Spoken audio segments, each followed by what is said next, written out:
I remember watching this guitarist online. Absolute wizard. Fingers flying, emotion pouring out of every note.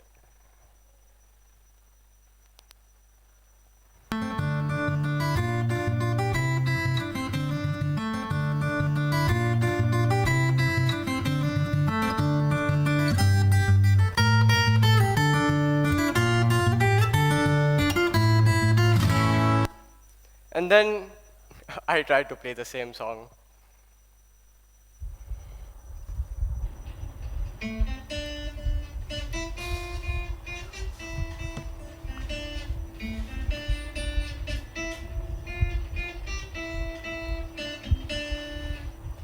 It basically sounded like my guitar was protesting.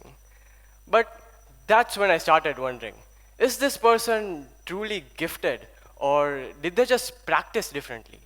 Are some people just born talented or do they just refuse to stop giving up? Because if it's genetic, I'm calling my parents and asking for a refund. So maybe the boundary isn't between the talented and the untalented.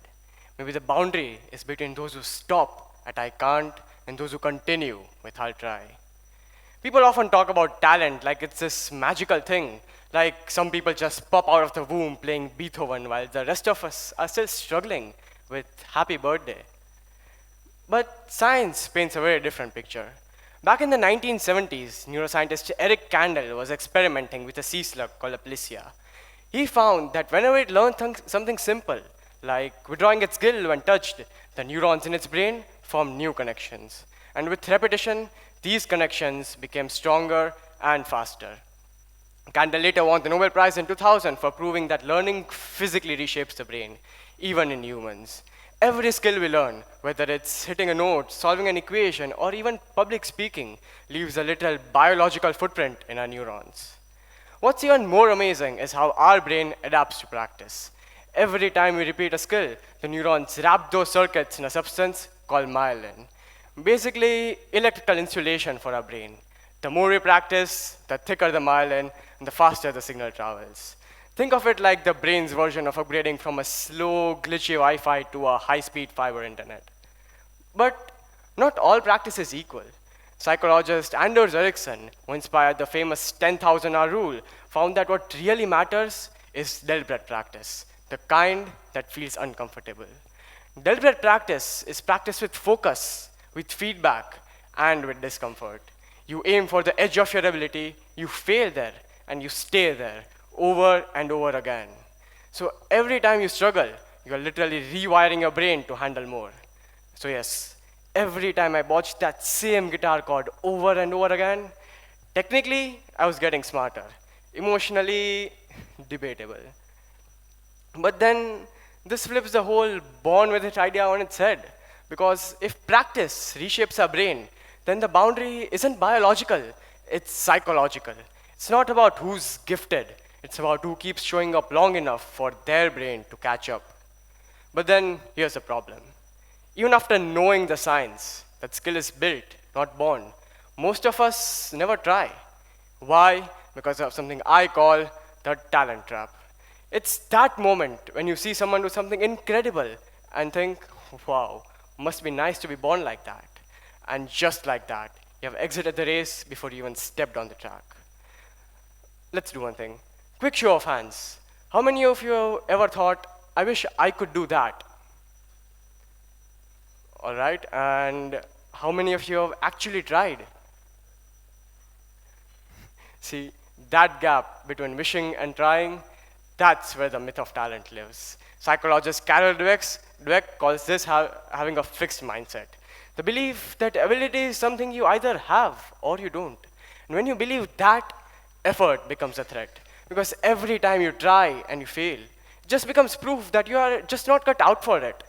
But then there are people with a growth mindset who see effort as an engine for improvement. They don't think talent is a label, they think it's a direction. And then there's Albert Bandura, who studied something called self-efficacy, your belief in your ability to improve. Bandura found that your belief in your ability predicts real performance better than your current ability itself, which means it's not talent that gets you started, it's believing that improving is worth it. This goes for me as well. When I first started, I would watch people my age play effortlessly and think I could never do that. But I wasn't limited by my hands or my ears. I was limited by this one quiet phrase I kept repeating: I could never do that. That's the talent trap. It convinces us that skill is fate, not effort. It keeps us as spectators instead of participants. But if science says talent is built, and psychology says belief shapes effort, then the real difference between the talented and the untalented isn't potential, it's persistence. We talk about persistence and hard work like it's poetic. In reality, it's messy, frustrating, and sometimes downright painful. When I first started, every time I tried to play a bar chord, it basically sounded like I was trying to strangle the guitar. I genuinely thought my fingers were made out of rubber. But then something clicked. Every time I pushed through that discomfort, something was changing, not just in my hands, but in my brain. As mentioned earlier, neuroscience shows that deliberate practice rewires neural pathways. Psychologist Angela Duckworth calls this combination grit, sticking with something long enough until mastery. Her research shows that grit predicts long-term success better than talent or IQ. And the best part, grit isn't inspirational, it's trainable. Neuroscientist Robert York adds that growth happens in the desirable difficulty zone. That space where you're not failing catastrophically, but you are definitely not comfortable. Just far enough outside abilities that your brain says, okay, we need to rewire for this. And Erickson's idea of deliberate practice fits into this perfectly. Target the weak spot, get feedback, repeat. And here's the cool part. Your brain rewards effort itself. Because every time you struggle and improve, even a tiny bit, dopamine fires. Not for success, but for the attempt. And over time, your brain learns effort is equal to reward. And this goes for me as well. My goal stopped being the perfect chord. It became the small wins. One cleaner sound, one transition that didn't squeak. Those tiny victories trained me to stay with discomfort instead of avoiding it. All right, now let's zoom out. What happens when you push past that initial struggle? You find something far more powerful than talent itself: persistence.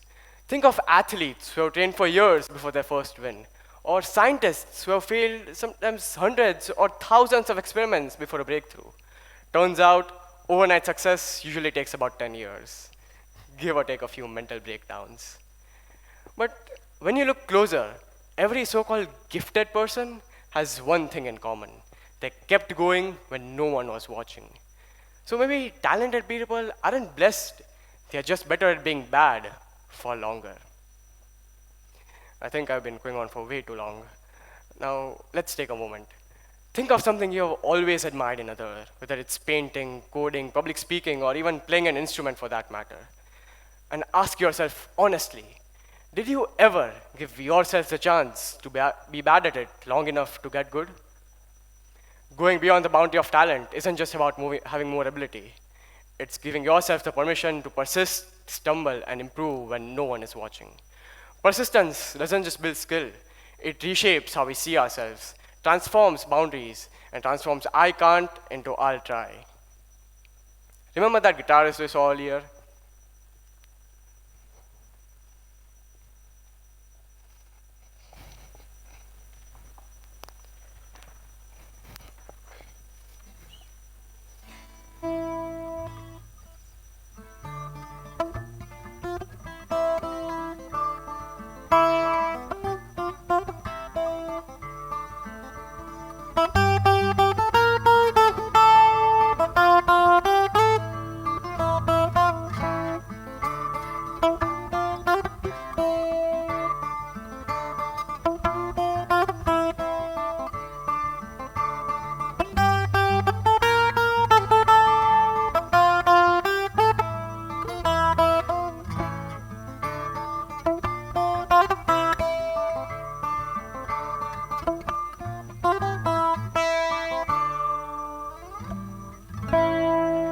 So maybe talent isn't a finish line we chase, but the side effect of falling in love with the process.